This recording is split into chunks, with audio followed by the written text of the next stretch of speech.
terms of CAE's capabilities, and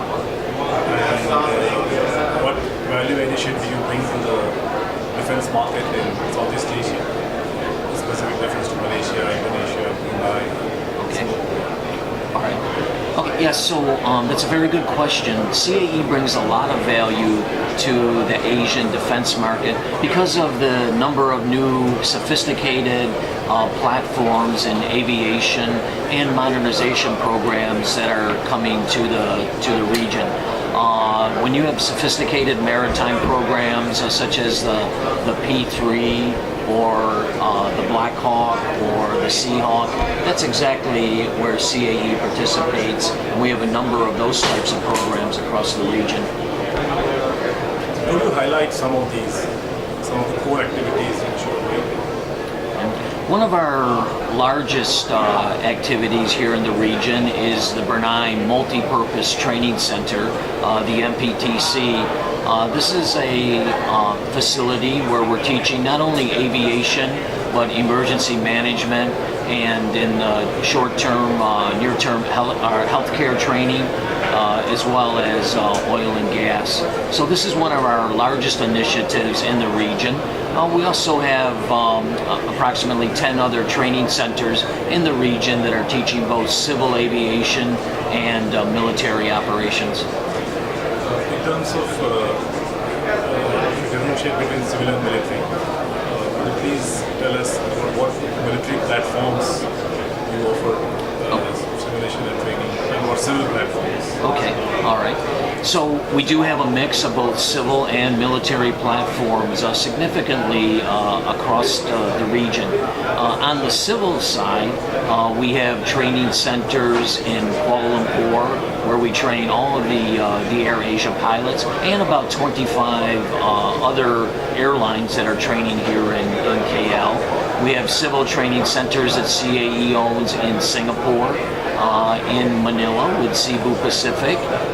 China Southern is our largest training center in the region, and actually Asia's largest training center, where we have 26 full flight simulators for both narrow body, wide body, and helicopter operations.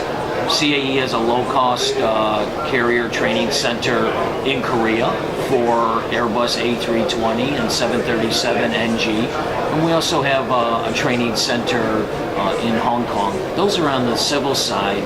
On the military side, we provided a number of simulator systems for Asia's militaries. Starting here in Kuala Lumpur, we provided the MiG-29 training system, and we're currently proposing training solutions for the C-130 modernization program and for the PT-91 main battle tank, as well as we have a contract for the AV-8 armored vehicle simulator. In Singapore, we provided a number of sophisticated systems, starting back early in the early 80s with the F5 simulator, and then shortly after that, the CH-47, which has been in use for approximately 12 years and is getting ready to go through an upgrade. And most recently in Singapore, the S-70B Seahawk simulator and the Super Puma. And those two platforms are on a roll-in, roll-out, giving the Singapore Air Force a lot of flexibility in how they train. We also have C-130 simulators for the H model currently operating in Indonesia that the Air Force is running, and in Taiwan that the Air Force is running there as well.